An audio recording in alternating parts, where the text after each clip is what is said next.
नमस्कार, बड़ी खबर देख रहे हैं आप और मैं हूं आपके साथ प्रियव्रत दीक्षित। चलिए खबरों की शुरुआत कर लेते हैं। समाजवाद की प्रखर आवाज और जदयू के पूर्व अध्यक्ष शरद यादव का 75 साल की उम्र में निधन हो गया है। वे प्रमुख समाजवादी नेता थे और आपको बता दें कि शरद यादव 70 के दशक में कांग्रेस विरोधी लहर में राजनीति के ऊपर उठे और दशकों तक प्रमुख विपक्षी चेहरे के तौर पर बने रहे। उन्होंने लोकदल और जनता पार्टी के जरिए करियर को आगे बढ़ाया। शरद यादव के प्रकाश नारायण से लेकर चौधरी चरण सिंह, राजीव गांधी और अटल बिहारी वाजपेयी के साथ भी लंबे समय तक राजनीति की है और शरद यादव को 7 बार लोकसभा सांसद चुने गए और 3 बार राज्यसभा सांसद बने। इस दौरान वे केंद्र में बीपी सिंह की सरकार से लेकर अटल बिहारी वाजपेयी की सरकार में मंत्री भी रहे हैं।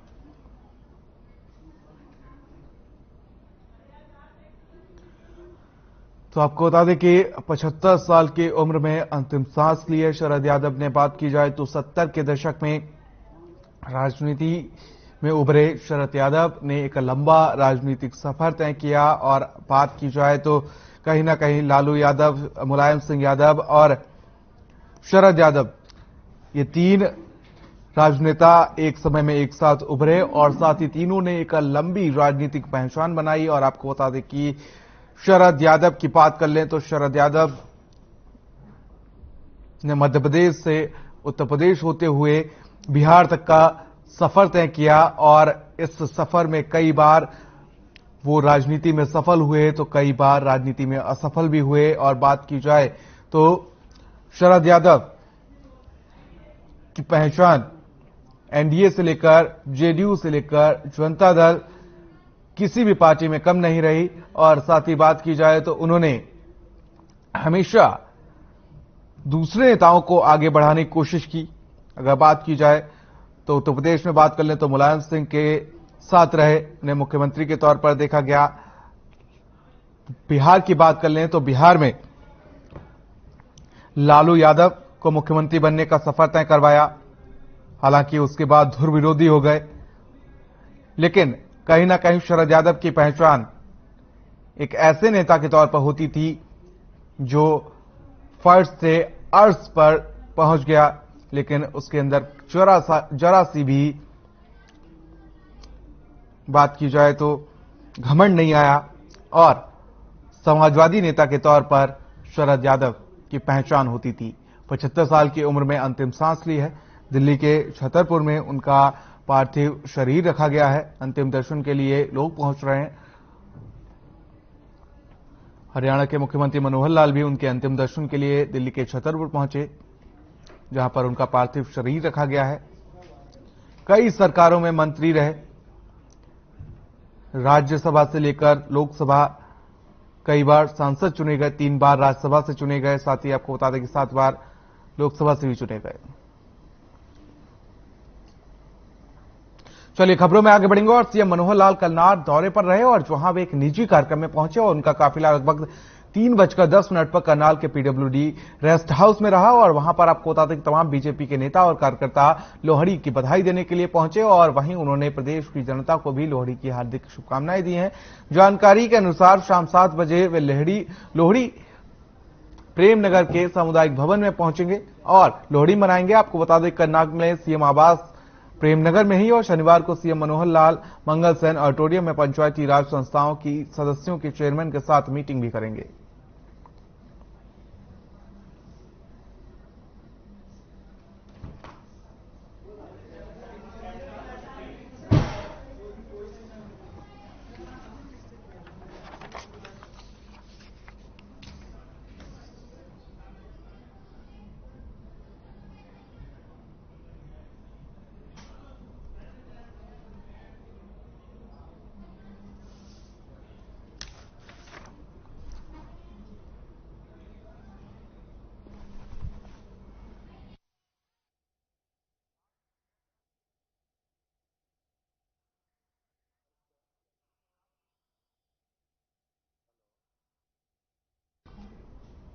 चलिए हमारे साथ कैबिनेट मंत्री मूलचंद शर्मा जी जुड़ चुके हैं तमाम बातचीत के लिए। मूलचंद शर्मा जी, बहुत बहुत स्वागत है आपका।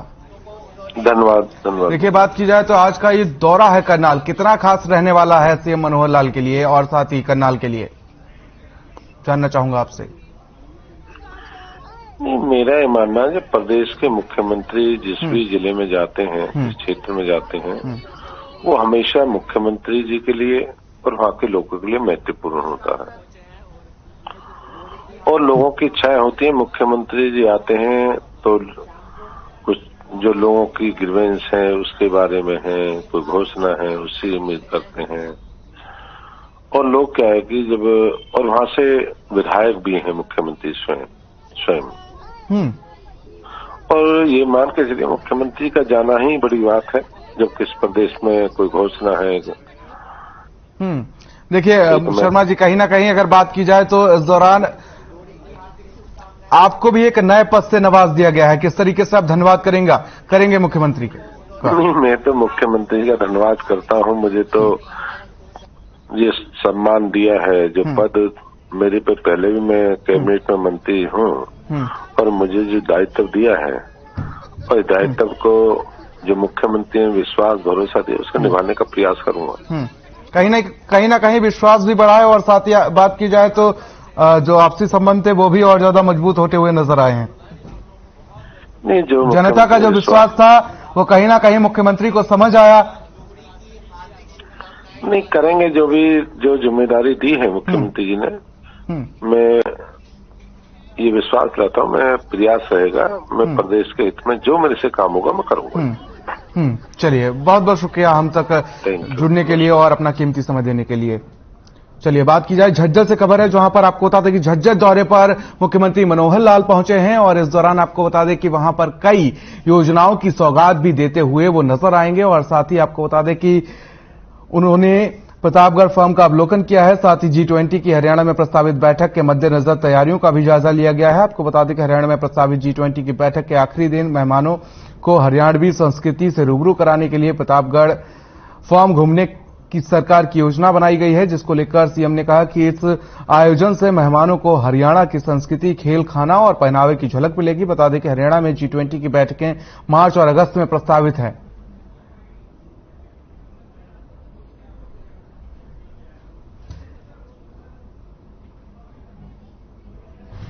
और झज्जर से हमारे संवाददाता सुमित हमारे साथ जुड़ चुके हैं तमाम अपडेट्स और जानकारी के साथ। सुमित, क्या कुछ तमाम अपडेट और जानकारी आपके पास इस आज मुख्यमंत्री के दौरे को लेकर? सुमित, आवाज पहुंच रही है आप तक? प्रतापगढ़ फार्म हाउस में हरियाणा के मुख्यमंत्री मनोहर लाल पहुंचे और यहाँ पर पहुंचने पर जो है भव्य स्वागत किया गया और वहीं साथ में भाजपा प्रदेश अध्यक्ष ओम प्रकाश धनखड़ भी मौजूद रहे और उनका भी वहां पर पहुंचने पर स्वागत किया गया और भाजपा कार्यकर्ता की भी वहां पर मौजूद रहे और जिला प्रशासन भी मौजूद था। वहीं जिला प्रशासन द्वारा पहले से ही सभी तैयारियां पूरी कर ली गई थी और सुरक्षा की बात करें तो वहां पर पुख्ता इंतजाम थे पुलिस द्वारा। और हरियाणा के मुख्यमंत्री मनोहर लाल जो है प्रतापगढ़ भी पहुंचे और संस्कृत की छवि का भी नजारा वहां पर लिया और इस दौरान उन्होंने प्रतापगढ़ के जो है फार्म के रतियावाद के जो इसके जो वहां की व्यवस्थाएं थी उनको लेकर जो है बधाई भी दी। हरियाणा के मुख्यमंत्री ने कहा है कि G20 की केंद्र व हरियाणा सरकार की जो मीटिंग हुई है उसको लेकर यह निर्णय साफ तौर पर लिया गया कि प्रतापगढ़ फार्म हाउस का जायजा लेते हुए सभी को दिखाया जाएगा और इसी के तहत आज वहां पर पहुंचे थे और उन्होंने इस मामले को लेकर ऐसे में G20 की जो टीम का हरियाणा की संस्कृति का अवगत कराने की बात कही है और साथ ही जिस प्रकार से हरियाणा के पर्यटन में से कई स्पॉट हैं उन्हें भी देश विदेश को लेकर पटल पर लाया जाएगा। वही मुख्यमंत्री मनोहर लाल ने जो झज्जर जिले में जो भिंडावास लेक है, सुल्तानपुर झील है, वहां पर लेक है, फरीदाबाद दुमदमा लेक है, उसको विशेष रूप से विकास कराए जाने की बात कही है और सारी सुविधा मुहैया कराई जाएगी। और क्योंकि दिल्ली के नजदीक होने के कारण यहाँ पर पर्यटन अनेक संभावनाएं हैं और उनके जरिए देश विदेश आए पर्यटक यहाँ संस्कृति का लाभ ले सके, इसके बारे में भी जानकारी प्राप्त कर सके और उससे विशेष रूप से ध्यान रखा जाएगा भविष्य में भी। वहीं जो है हरियाणा के मुख्यमंत्री मनोहर लाल का जो है प्रतापगढ़ एसोसिएशन द्वारा जो है पहुंचने पर भव्य स्वागत भी किया और एक स्मृति चिन्ह कर शिष्टाचार के नाते उनका धन्यवाद भी किया। जी देखिए सुमित, कहीं ना कहीं हरियाणा के लिए एक बड़ी उपलब्धि जरूर है और उसके बाद फिर झज्जर के लिए भी एक बड़ी उपलब्धि है क्योंकि G20 की बैठक होनी है और बैठक में विदेशी मेहमान भी इसमें शामिल होंगे। तो इसको लेकर क्या कुछ तैयारियां चल रही हैं झज्जर में? देखिए विदेशी आज जो हरियाणा के मुख्यमंत्री मनोहर लाल है जो प्रतापगढ़ पहुंचे थे, तो उसी को लेकर जो साफ तौर पर हरियाणा के मुख्यमंत्री मनोहर लाल ने जो है मीटिंग जो केंद्र व हरियाणा की जो मीटिंग हुई है उसको लेकर यह निर्णय लिया गया है कि जो प्रतापगढ़ फार्म हाउस है उसका भी जायजा इसीलिए लिया गया है। इसी के तहत वहां पर जो पहुंचे थे यही, और ऐसे ही G20 की जो टीम है हरियाणा की संस्कृति से अवगत कराने के लिए यहाँ लाया जाएगा, और जिस तरह से प्रदेश की नीतियों से उन्हें अवगत भी कराया जाएगा। साथ ही जिस प्रकार से हरियाणा में पर्यटन के कई स्पॉट है उन्हें भी देश विदेश के पटल पर लाए जाने की तैयारी की जा रही है, और इसी को चलते जो हरियाणा के मुख्यमंत्री का दौरा रहा, और साथ ही जिला प्रशासन भी मौजूद था, और जिला प्रशासन द्वारा सभी तैयारी की गई है और आगे भी तैयारियां रखी जाएगी। जी, प्रशासनिक अमला किस तरीके से तैयारियों में जुटा हुआ है अगर बात की जाए तो? देखिए हरियाणा के मुख्यमंत्री मनोहर लाल आने की संभावना जैसे लगी तो सूचना मिली, जैसे ही जिला प्रशासन पूरी तरह से सतर्क हो गया था, और जिला उपायुक्त शक्ति सिंह और वहीं पुलिस अधीक्षक वसीम अकरम द्वारा सभी व्यवस्थाएं कर ली गई थी। सुरक्षा की बात करें तो चप्पे चप्पे पर पुलिस सुरक्षा बनाई हुई थी, और किसी तरह की किसी भी प्रकार को दिक्कत न आए उसको लेकर भी, रोड व्यवस्था को लेकर भी पूरी ट्रैफिक नियमों के जो है सुचारू रूप से किया जा रहा था। बट लेकिन आपको बता दें कि जो टूरिज्म हॉल है, फार्म हाउस है प्रतापगढ़, वहां पर जो है स्टूडेंट छात्र व छात्राएं जो आते हैं लगातार, उनके लेकर भी किसी तरह की कोई रोक टोक आज नजर नहीं आई। सीएम मनोहर लाल जो है वहां पर पहुंचे, और उन्हीं के साथ भी बच्चों के साथ भी देखा कि उनके जैसे आम जनता घूम रही है वैसे ही मनोहर लाल भी उन्हीं के साथ घूमे, और किसी तरह की कोई रोक टोक वहां पर नजर नहीं आई। देखिए बात की जाए तो G20 की जो बैठक होनी है वो मई या जून के आसपास होगी, लेकिन इस दौरान तैयारियों का जो जायजा है, तैयारियां जो चल रही हैं वो अभी से शुरू हो गई हैं। देखिए G20 की अगर बात करें, जो हरियाणा के मुख्यमंत्री मनोहर लाल ने साफ तौर पर कहा कि जो बैठक है उसके बाद जो है उनको यहाँ लाने की तैयारियां, और इसी सिलसिले को लेकर आज हरियाणा के मुख्यमंत्री मनोहर लाल ने यहाँ पर पहुंचे हैं, और वहीं जो अपने झज्जर के नजदीक ही बेंडावास झील है उसको लेकर भी एक बयान दिया है, और जल्द ही उसका भी विकास कराया जाएगा, और साथ ही जो लेक है उनका भी और भी है, फरुखनगर में भी है और फरीदाबाद में भी है, उनका भी ध्यान रखा जाएगा। बाकी जो उनका मन था आज काफी टाइम रुकने का, पर लेकिन यहाँ कुछ सीखने की बात कही है, देसी कल्चर भी है, देसी खाना भी है, तो इस तरह का एक अनुभव भी वहाँ देखने को मिला है। बाकी साफ तौर पर मुख्यमंत्री मनोहर लाल ने अपने बयान में कहा है कि जो बाहर से लोग आते हैं यहाँ पर कुछ ना कुछ सीख कर ही यहाँ से जाते हैं। देखिए अगर बात की जाए तो आज झज्जर के दौरे पर हैं, और मुख्यमंत्री जब भी जाते हैं, और आज वैसे भी लोहड़ी का पर्व है, तो क्या और भी योजनाओं की सौगात आज मुख्यमंत्री मनोहर लाल दे सकते हैं? लोहड़ी के त्योहार की बात की जाए तो यहाँ पर गिफ्ट के तौर पर झज्जर वासियों को?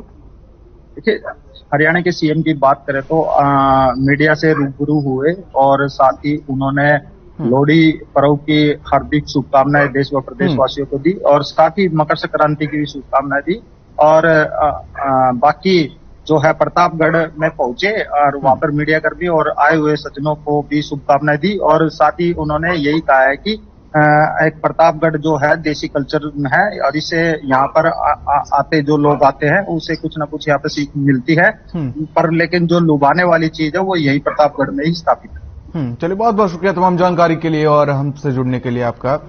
चलिए बात की जाए तो यहाँ पर हरियाणवी संस्कृति से रूबरू कराएंगे मुख्यमंत्री, और झज्जर दौरे पर आज हैं मुख्यमंत्री मनोहर लाल।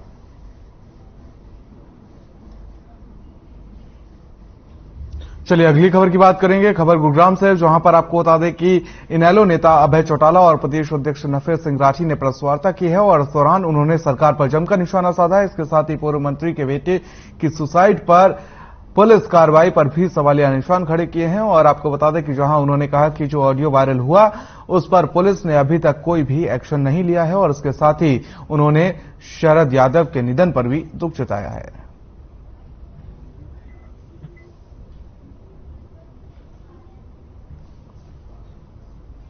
अगर चौधरी नफीर सिंह राठी उनको कहीं हराश कर रहे थे तो फिर कंप्लेंट देनी चाहिए थी कि नहीं देनी चाहिए थी? उन्होंने कभी कोई कंप्लेंट नहीं करी।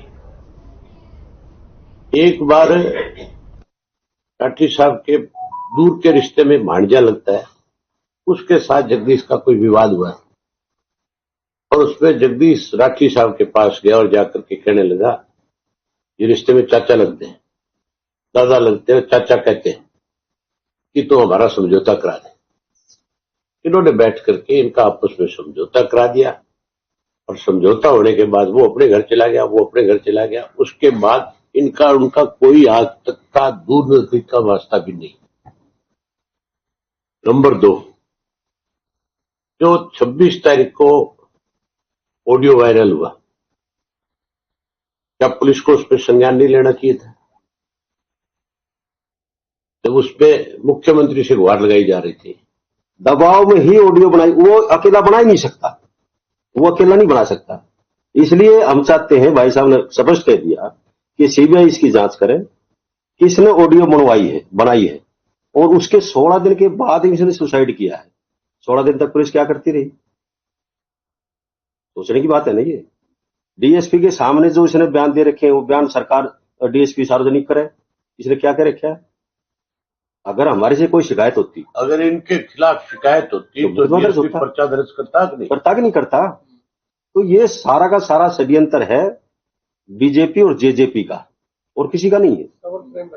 उन्हीं का षड्यंत्र है ये। उस षड्यंत्र के तहत इसका, मैं कहता हूं, इन्हें सुसाइड नहीं किया, मर्डर किया है उन लोगों ने इसका।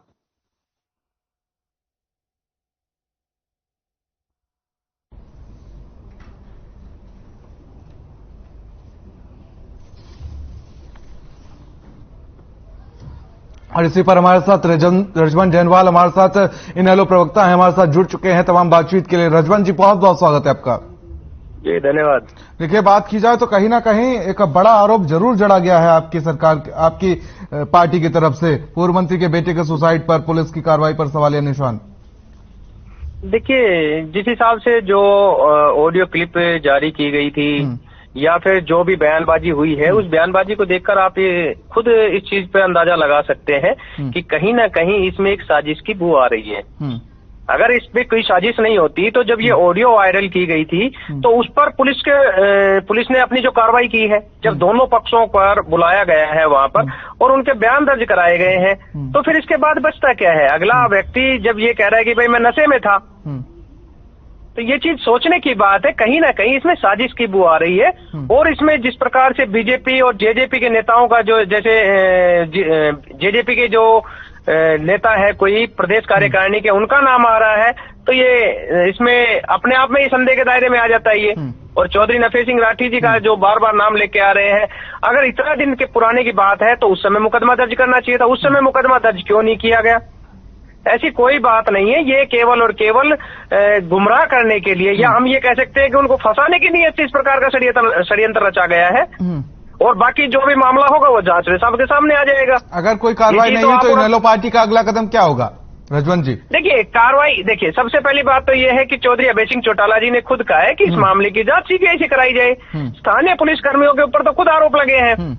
जब किसी पुलिस कर्मचारी पर, पुलिस अधिकारी, पुलिस के जो व्यक्ति हैं उन पर आरोप लगा है, तो फिर इसके मामले की जांच सीबीआई से कराई जाए। चौधरी अभय सिंह चौटाला जी ने ये कहा है। और अगर उसके बाद भी अगर कुछ निकलता है तो ही कुछ बता पाएंगे, क्योंकि पहले तो किसी भी चीज के बारे में, किसी भी प्रकार की कोई बातें कहना वो तर्कसंगत नहीं होगा। लेकिन बात की जाए तो अगर इसमें कार्रवाई नहीं की जाती है या कार्रवाई में ढीला रवैया अपनाया जाता है तो इनेलो पार्टी का अगला कदम क्या होगा, रजवन जी? देखिए, सबसे पहले तो उम्मीद ही की जाती है ना। हाँ। और अगर सरकार इस मामले में किसी प्रकार की अपनी एक अलग से वो दिखाती है कि अपनी सरकार को कहीं ना कहीं इसमें इन्वॉल्व करती है, या हम ये कहें कि कहीं ना कहीं इस केस को पेचीदा बनाने में कहीं सरकार कोई कदम उठाती है, तो इंडियन नेशनल लोकदल पार्टी कभी भी कमजोर नहीं थी। वो अपने कार्यकर्ताओं के लिए हर त्याग करने को तैयार है। और अपने कार्यकर्ताओं की कैसे रक्षा की जाती है, चौधरी अभय सिंह चौटाला जी को भली बात ही पता है इस चीज के लिए। चौधरी अभय सिंह चौटाला जी ने कहा है कि नफे सिंह राठी जी का इसमें किसी प्रकार का कोई दोष नहीं है, ना ही उनका किसी प्रकार से देश था। जब किसी और व्यक्ति का उसमें संलिप्तता बताई जा रही है, उनके कोई दूर के रिश्तेदार का मामला है, ये तो खुद उनमें समझौते के बाबत उनसे मिलने हैं। और समझौते बाबत अगर आजकल एक ये भी तो चीज होती है ना कि पंचायती कोई व्यक्ति होता है तो किसी न किसी प्रकार से उसके मामले की मध्यस्थता कराने के लिए हम किसी व्यक्ति के पास जाते हैं, और फिर अगर उसी व्यक्ति के ऊपर हम आरोप लगाएंगे तो ये कहां तक तर्कसंगत है? ये गलत बयानबाजी और गलत प्रकार के आरोप है। ये मुकदमे बाकी जांच में सब कुछ साफ हो जाएगा। आप भी देखें निश्चित तौर पर इंडियन नेशनल लोकदल के जो नेता है उन पर इस प्रकार के आरोप बनते भी नहीं है। हाँ ठीक है, जांच चल रही है, जांच में साफ हो जाएगा। अगर जांच निष्पक्षता से हुई तो ये साफ हो जाएगा कि आखिर इसमें कौन दोषी है और कितना इनेलो की बातों में सतर्कता है और सार्थकता है, ये भी साफ हो अगर जाएगी। इसमें किसी भी प्रकार की सत्यता नहीं होती तो चौधरी नफे सिंह राठी जी खुद कह रहे हैं, चौधरी अभय सिंह चौटाला जी इसमें स्पष्ट कह रहे हैं। चलिए, है ना, जो डीएसपी की जो रिपोर्ट है, डीएसपी के सामने जो बयानबाजी हुए थे उनको सार्वजनिक कर दे, अपने आप पता लग जाएगा किसका कसूर है किसका कसूर नहीं है। चलिए, बहुत बहुत शुक्रिया हमसे जुड़ने के लिए रजवंत जी। चलिए खबरों में आगे बढ़ेंगे। हरियाणा में गन्ने के रेट बढ़ाने की मांग को लेकर किसानों का धरना लगातार जारी है और इसी कड़ी में यमुनानगर में भी किसान मजदूर संगठन ने प्रदर्शन किया है और जुलूस निकालकर उपायुक्त को मुख्यमंत्री के नाम ज्ञापन सौंपा है। बता दें कि जिला सचिवालय के सामने किसान मजदूर संगठन हरियाणा के बैनर तले किसानों ने प्रदर्शन किया और वहीं किसान मजदूर संगठन हरियाणा के प्रधान नरपत सिंह राणा ने बताया कि गन्ने के रेट बढ़ाने की मांग को लेकर यह प्रदर्शन किया गया है। साथ ही कहा कि महंगाई लगातार बढ़ रही है, पंजाब में भी गन्ने का रेट बढ़ा दिया गया है, लेकिन हरियाणा सरकार ने चुप्पी साध रखी है। उन्होंने कहा कि सरकार को तुरंत गन्ने के रेट 400 रुपए प्रति क्विंटल करने चाहिए।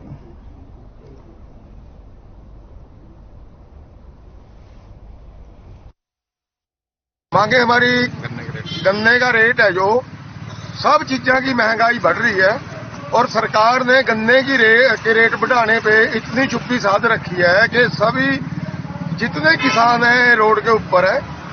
और हम आज यमुनानगर में डीसी साहब को ज्ञापन देने के लिए आए हैं कि हमारे गन्ने का रेट है कम से कम 450 रुपये प्रति क्विंटल होना चाहिए, जबकि पंजाब ने भी रेट बढ़ा दिया है।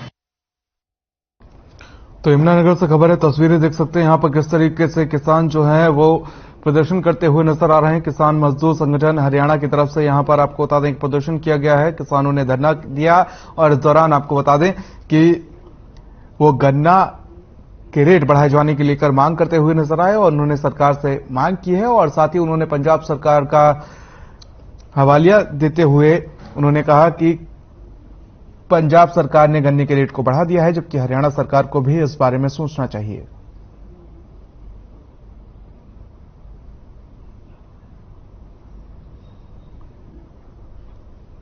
आपको बता दें कि यमुनानगर से खबर है जहां पर किसानों ने धरना प्रदर्शन किया है और अपनी मांगों को लेकर यहां पर आपको बता दें कि प्रदर्शन करते हुए नजर आए। और बड़ी खबर में फिलहाल मेरे साथ इतना ही, मुझे दीजिए इजाजत, नमस्कार।